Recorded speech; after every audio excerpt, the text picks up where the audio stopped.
യുവജന സമരങ്ങളെ ചോരയിൽ മുക്കിക്കൊല്ലാൻ ശ്രമിക്കുന്ന ക്രൂരനും രക്തദാഹിയുമായ മുഖ്യമന്ത്രിയാണ് ശ്രീ പിണറായി വിജയൻ. കേരളത്തിൽ ഇത്രയും ക്രൂരനായ, മറ്റുള്ളവരുടെ ചെറുപ്പക്കാരുടെ ചോര ഭൂമിയിൽ പതിക്കുന്നത് കണ്ട് ആഹ്ലാദിക്കുന്ന, അതിൽ ആനന്ദിക്കുന്ന ഒരു മുഖ്യമന്ത്രിയും കേരളത്തിന്റെ ചരിത്രത്തിൽ ഉണ്ടായിട്ടില്ല.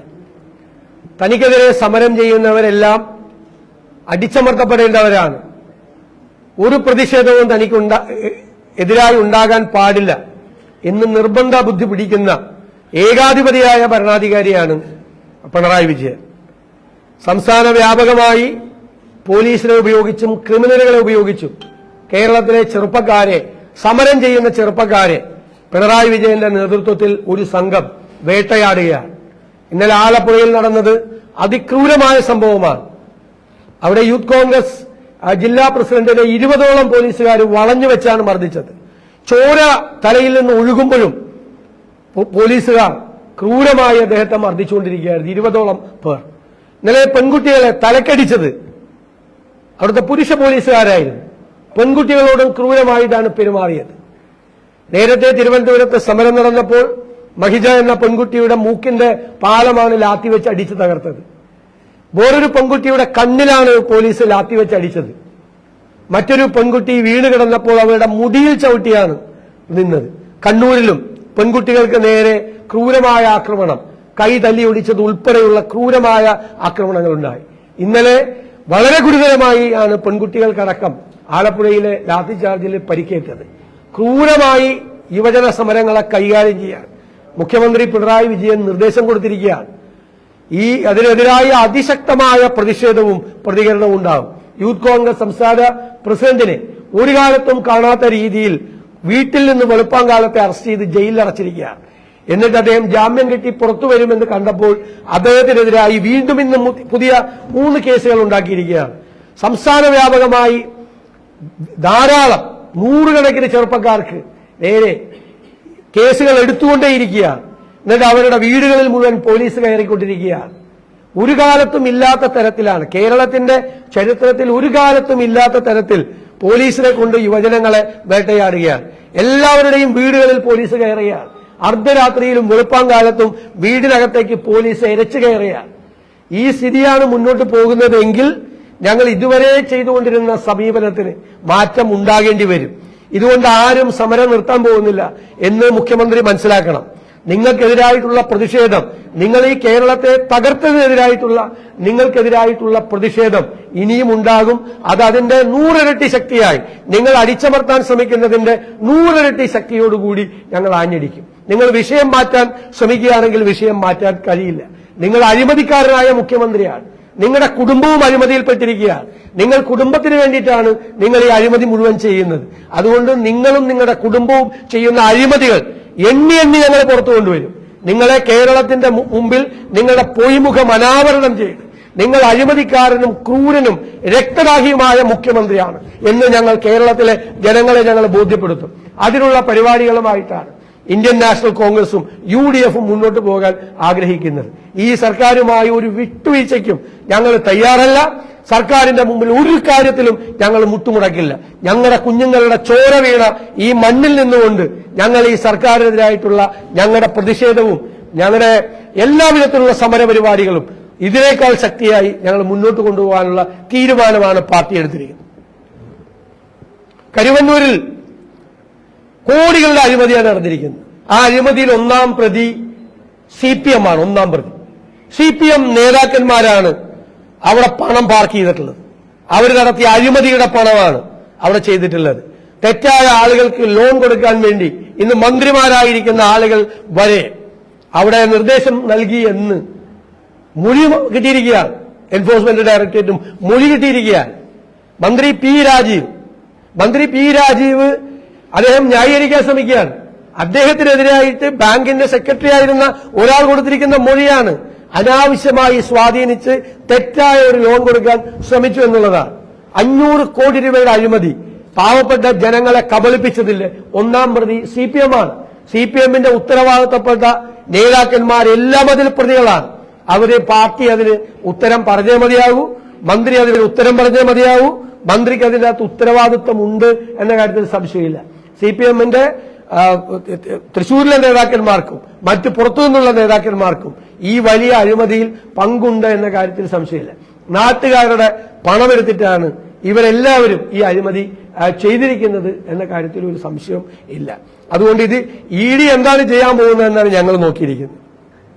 എൻഫോഴ്സ്മെന്റ് ഡയറക്ടറേറ്റ് ഈ മൊഴിയുടെ അടിസ്ഥാനത്തിൽ കേസുമായി മുന്നോട്ട് പോകുമോ, അതോ സംഘപരിവാർ നേതൃത്വവും കേരളത്തിലെ CPM നേതൃത്വവും തമ്മിൽ കോംപ്രമൈസ് ഉണ്ടാകുമോ, സമരസപ്പെടുമോ, ഇതിന് മുൻപുള്ള പ്രധാനപ്പെട്ട കേസുകളിൽ ഉണ്ടായ പോലെ ഉണ്ടാകുമോ എന്ന് ഞങ്ങൾ സൂക്ഷ്മതയോടുകൂടി നോക്കി കാത്തിരിക്കുകയാണ്. ഒന്നാമത്തെ വളരെ കൃത്യമായിട്ട് മറുപടിയുണ്ട്. ഒന്നാമത്തെ ആ പ്രോജക്റ്റ് കംപ്ലീറ്റ് ആയിട്ടില്ല. ആ പ്രോജക്റ്റ് ഇപ്പോഴും നിൽക്കുകയാണ്. ഇപ്പൊ സംസ്ഥാനത്ത് എല്ലാവർക്കും ഫ്രീ ഇന്റർനെറ്റ് സൗകര്യം കൊണ്ടുവരാൻ വേണ്ടി ഒരു പ്രോജക്റ്റ് കൊണ്ടുവരുമ്പോൾ നമ്മൾ എന്തിനാ അതിനെ എതിർക്കണത്? നമ്മൾ അതിനെ എതിർത്തില്ലല്ലോ, ആ പദ്ധതിയെ എതിർത്തില്ല. പിന്നീട് ആ പദ്ധതി 1000 കോടി രൂപയുടെ പദ്ധതി ടെൻഡറില്ലാതെ മുഖ്യമന്ത്രിയുടെ ഓഫീസിലെ പ്രിൻസിപ്പൽ സെക്രട്ടറി ആരോപണ വിധേയനായ ശിവശങ്കറിന്റെ നിർദ്ദേശപ്രകാരം 50% എസ്റ്റിമേറ്റ് വർദ്ധിപ്പിച്ച് അത് 1500 കോടി രൂപയാക്കി. അപ്പൊ ഞങ്ങൾ അതിനെ ചോദ്യം ചെയ്തു. നിയമസഭയ്ക്കകത്തും പുറത്തും ചോദ്യം ചെയ്തു. അതിനുശേഷം ഈ പ്രോജക്റ്റ് കേരളത്തിൽ 20 ലക്ഷം ആളുകൾക്ക് ഫ്രീ ഇന്റർനെറ്റ് കൊടുക്കാമെന്ന് പറഞ്ഞു. 5% ആളുകൾക്ക് പോലും ഫ്രീ ഇന്റർനെറ്റ് കൊടുക്കാൻ ഈ പ്രോജക്റ്റിന് കഴിഞ്ഞിട്ടില്ല. അപ്പൊ 1500. അപ്പോ CNAGയുടെ പ്രാഥമിക റിപ്പോർട്ടുകൾ കൂടി പുറത്തു വന്നു. ഇതിനകത്ത് വയലേഷൻ ഉണ്ട്. അപ്പൊ ഇലക്ട്രിസിറ്റി ബോർഡ് ഇതിനകത്തൊരു പാർട്ടിയാണ്. LCT ബോർഡ് ഇതിന് കൊടുത്ത CNAGക്ക് കൊടുത്ത റിപ്ലൈ ഉണ്ട്. ഇത്തരം രേഖകൾ പുറത്തു വന്നപ്പോഴാണ് ഇതിനകത്ത് ഗുരുതരമായ അഴിമതിയുണ്ട്. മുഖ്യമന്ത്രിയുമായി ബന്ധപ്പെട്ട അദ്ദേഹത്തിന്റെ കുടുംബവുമായി ബന്ധപ്പെട്ട 2 പ്രധാനപ്പെട്ട കമ്പനികളുണ്ട്. അപ്പൊ ഞങ്ങൾ വിവരങ്ങൾ ശേഖരിക്കാൻ തുടങ്ങി. വിവരങ്ങൾ ശേഖരിച്ച് ഞങ്ങൾ ആദ്യം ആരോപണം ഉന്നയിച്ചു. നിയമസഭയ്ക്കകത്ത് ഉന്നയിച്ചു, നിയമസഭയ്ക്ക് പുറത്തു ഉന്നയിച്ചു. ആ ആരോപണങ്ങളെ കുറിച്ച് അന്വേഷിക്കാൻ ഗവൺമെന്റ് തയ്യാറായില്ല. ഒരു തരത്തിലുള്ള അന്വേഷണം ഉണ്ടാവില്ല എന്ന് പറഞ്ഞു.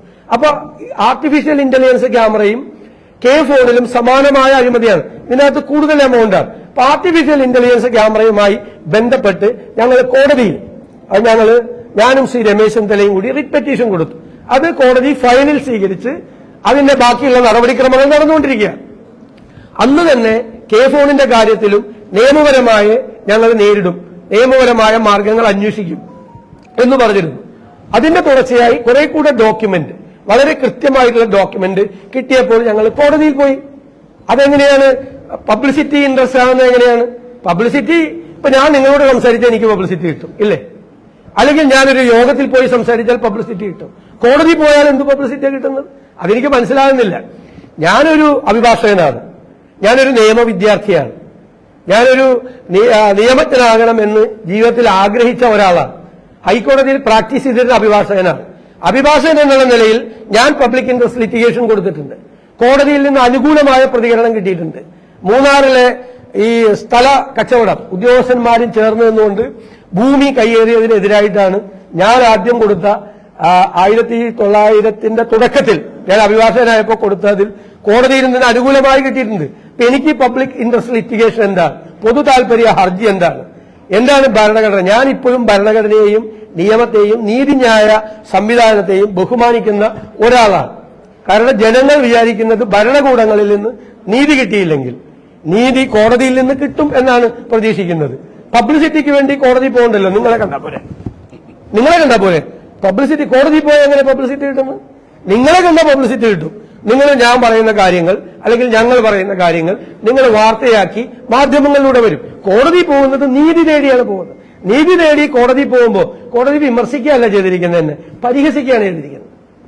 അതവര് പരിശോധിക്കട്ടെ. കേരളത്തിലെ നിയമസഭയിലെ പ്രതിപക്ഷ നേതാവ് ഉത്തരവാദിത്തപ്പെട്ട ഒരു വിഷയവുമായി, ഒരു പൊതു താൽപര്യ ഹർജിയുമായി ഒരു കോടതിയെ സമീപിക്കുമ്പോൾ അതിലാവശ്യമായ മെറ്റീരിയലിനെ കുറിച്ച് കോടതിക്ക് ചോദിക്കാം.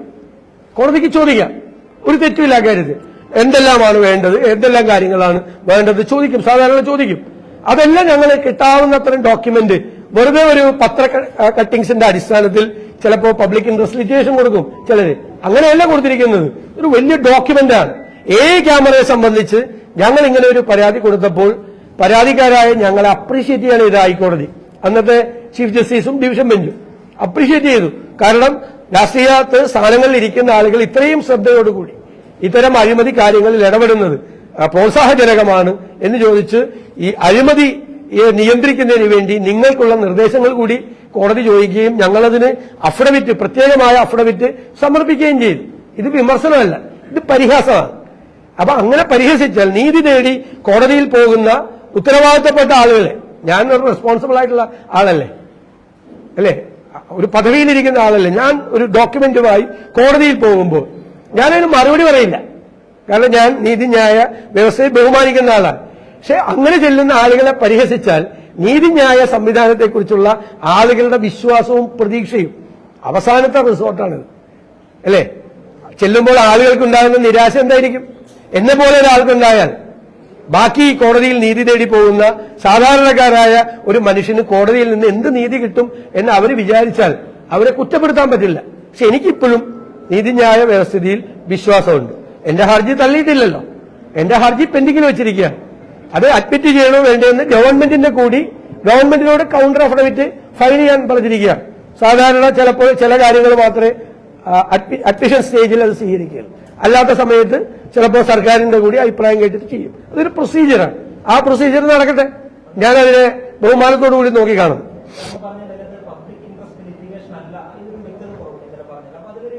അത് ഞാൻ ചോദിക്കട്ടെ, ഈ കാര്യത്തിൽ കേരളത്തിന്റെ 1500 കോടി രൂപ പോയല്ലോ, ഖജനാവിൽ നിന്ന് പോയല്ലോ.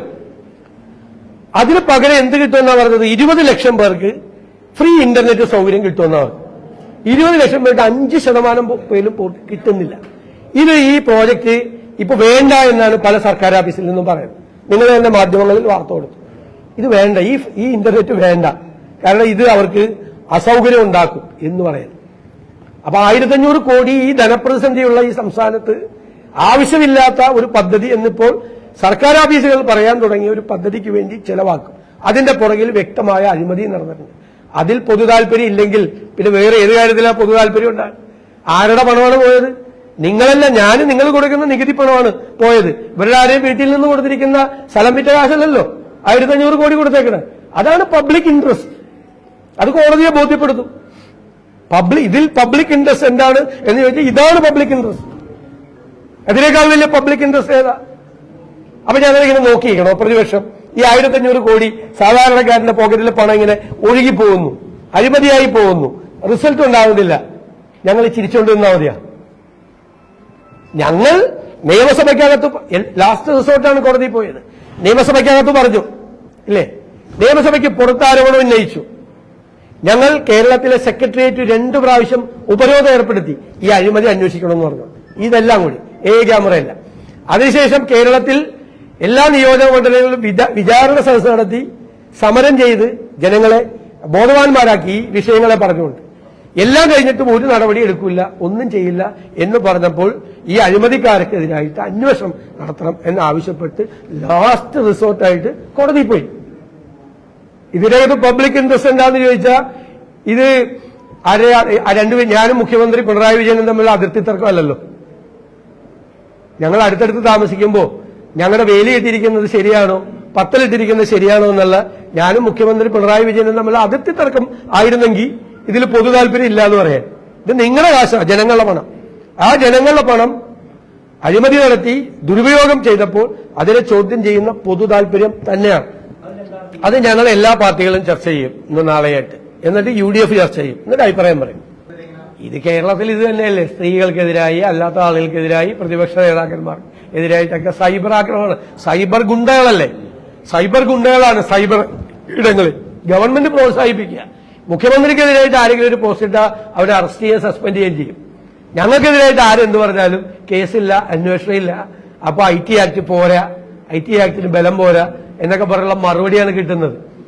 സ്ത്രീകൾ, വനിതാ മാധ്യമ പ്രവർത്തകർ ഉൾപ്പെടെയുള്ള ആളുകളാണ് സൈബർ ഇടങ്ങളിൽ നേരിടുന്നത്. ഇതെല്ലാം ഈ ഒരു ഫാസിസ്റ്റ് ഗവൺമെന്റാണ് കേരളത്തിൽ ഭരിക്കുന്നത്. എതിരാളികളെ, സമരം ചെയ്യുന്നവരെ അടിച്ചമർത്തുകയും എതിരഭിപ്രായങ്ങൾ പറയുന്നവരെ ആക്രമിക്കുകയും ചെയ്യാം. ശാരീരികമായി അവരെ ആക്രമിക്കാൻ പറ്റാത്തതുകൊണ്ടാണ് സൈബർ ഇടങ്ങളിലൂടെ ആക്രമിക്കുന്നത്. എല്ലാവർക്കും അവരവരുടെ അഭിപ്രായം പറയാനുള്ള സ്വാതന്ത്ര്യം നമ്മുടെ നാട്ടിലുണ്ട്. അതില്ല എന്ന് ഇവർ പറയുന്നത് ഇത് ഫാസിസമാണ്. സൈബറിടങ്ങളിൽ നടക്കുന്നത് ഫാസിസം തന്നെയാണ്. അല്ല, അതൊക്കെ വ്യത്യസ്തമായ അഭിപ്രായം ഉണ്ടാവും. എനിക്ക് ആ അഭിപ്രായത്തോടൊന്നും അവര് മലയാളത്തിലെ എല്ലാവരും ഇഷ്ടപ്പെടുന്ന പാട്ടുകാരിയാണ്. അവർക്ക് സ്വന്തം അഭിപ്രായം അവർ പറയട്ടെ. ആ അഭിപ്രായത്തോട് നമുക്ക് യോജിക്കണമെന്നില്ലല്ലോ. നമുക്കെതിരായിട്ട് അഭിപ്രായം പറഞ്ഞു കഴിഞ്ഞാൽ പിന്നെ അവരെ അങ്ങോട്ട് ഫിനിഷ് ചെയ്യണം. അങ്ങനെ ഞങ്ങൾക്കെതിരായിട്ടൊക്കെ എത്രയോ പേര് അഭിപ്രായം പറയുന്നു. ഏത് തെറ്റായ വാർത്തകൾ പ്രചരിപ്പിക്കുമ്പോൾ മാത്രമേ നമ്മൾ ചോദ്യം ചെയ്യുള്ളൂ. നമുക്കെതിരായിട്ട് നമ്മൾ പോരാ, നമ്മൾ കൊള്ളരുതാത്തവരാണ്, നമ്മൾ ദുഷ്ടനാണ്, അല്ലെങ്കിൽ നമ്മൾ കഴിവില്ലാത്ത ഒരാളാണ്, നമ്മൾ പ്രതീക്ഷയ്ക്കൊത്ത് ഉയർന്നില്ല എന്നൊക്കെ പറഞ്ഞ ആളുകൾ പല രീതിയിൽ ആക്ഷേപിക്കും. അതിനൊക്കെയുള്ള സ്വാതന്ത്ര്യം അവർക്കുണ്ട്. നമ്മൾ പറയാത്ത കാര്യം പറഞ്ഞു എന്ന് പറഞ്ഞ് പ്രചരിപ്പിക്കുമ്പോൾ മാത്രമേ നമ്മളതിനെ ചോദ്യം ചെയ്യാറുള്ളൂ. അത് വിമർശിക്കുന്നത് എല്ലാവർക്കും സ്വാതന്ത്ര്യമുണ്ട്. എല്ലാവർക്കും സ്വാതന്ത്ര്യം, വിമർശിക്കാൻ സ്വാതന്ത്ര്യമുണ്ട്. പ്രതിപക്ഷ നേതാവിനെതിരെ പറയും, മുഖ്യമന്ത്രിക്കെതിരെ പറയില്ല.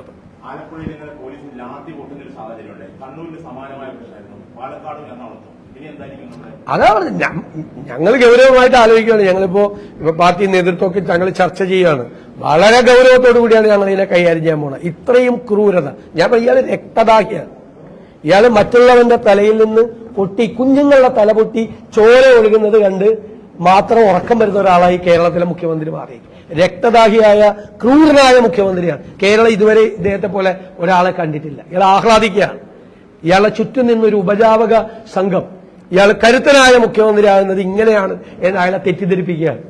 ചുറ്റും നിന്നുള്ള സ്തുതിപാഠക സംഘം, സൂര്യനാണ്, ചന്ദ്രനാണ്, കഴുകനാണ്, പിന്നെ മരമാണ്, കുന്തമാണ്, കുടച്ചക്രമാണെന്നൊക്കെ സ്തുതിഗീതങ്ങൾ പാടുകയാണ്. ആ സ്തുതിഗീതം കേട്ട് മയങ്ങിയിരിക്കുന്ന ഏകാധിപതിയായ ഭരണാധികാരിയാണ്. കേരളം ഇയാളെ കണ്ടുകൊണ്ടിരിക്കുകയാണ് ഇയാൾ ആരാണെന്ന്.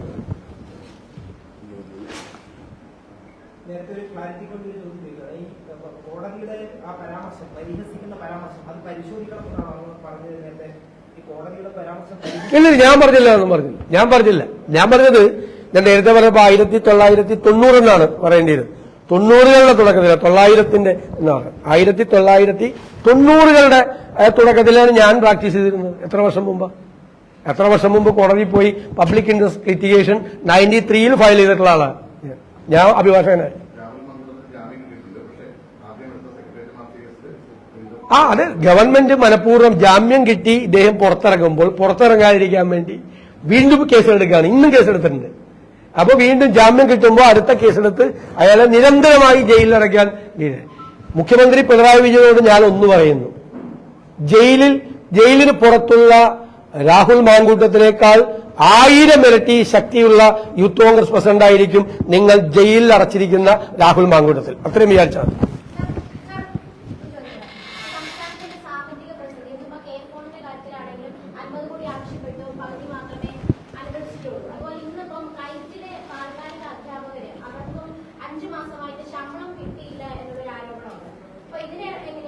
നമ്മളെ കേരളത്തിലെ ഖജനാവ് താഴിട്ട് പൂട്ടി അതിന്റെ താക്കോല് പോക്കറ്റിലിട്ടുകൊണ്ടാണ് ഈ മുഖ്യമന്ത്രി നടക്കുന്നത്. ഒരു പഞ്ചായത്തിൽ പുല്ല് വെട്ടിയാൽ അതിന്റെ ബില്ല് കൊടുത്താൽ ട്രഷറി പാസ്സാവില്ല. ഒരു ഓട പണിയാൻ സർക്കാരിന്റെ കയ്യിൽ പൈസയില്ല. 6 മാസമായി സാമൂഹ്യ സുരക്ഷാ പെൻഷൻ കൊടുത്തിട്ട് ഉച്ചയൂണിന് കുഞ്ഞുങ്ങൾക്ക് ഭക്ഷണം കൊടുക്കാൻ കയ്യിൽ പണമില്ല. മനസ്സിലായില്ലേ? അത്രയോ അപകടകരമായ സ്ഥിതിയിലാണ് സർക്കാർ നിൽക്കുന്നത്. കേരളത്തിന്റെ ചരിത്രത്തിൽ കേരളത്തെ ദൂർത്തുകൊണ്ടും അഴിമതി കൊണ്ടും കെടുകാര്യസ്ഥത കൊണ്ടും ഇതുപോലെ തകർത്ത ഒരു സർക്കാരില്ല. അതിങ്ങനെ പുറത്തേക്ക് വന്നുകൊണ്ടിരിക്കുകയാണ്. സപ്ലൈകോ പൂട്ടാറായി, KSRTC പൂട്ടാറായി, വൈദ്യുതി ബോർഡിന് 40,000 കോടി കടമായി, മുഴുവൻ വെൽഫെയർ ബോർഡുകളും പ്രതിസന്ധിയിലായി. ഒരു നയാ പൈസയില്ല. നശിപ്പിച്ചു കേരളത്തെ. അതാണ് ഞങ്ങൾ വിചാരണ സദസ്സിൽ പറയുന്നത്. നശിപ്പിച്ചു, മുച്ചൂട് നശിപ്പിച്ചു, തകർന്ന തറവാട് പോലെ കേരളത്തെ ആക്കി. ആകെ കയ്യിലുള്ളത് പോലീസിന്റെ ലാത്തിയും ആണ് കയ്യിലുള്ളത്. അത് വെച്ചിട്ടാണ് ചെയ്യുന്നത്. അത് ഞങ്ങൾ ചർച്ച ചെയ്യില്ല.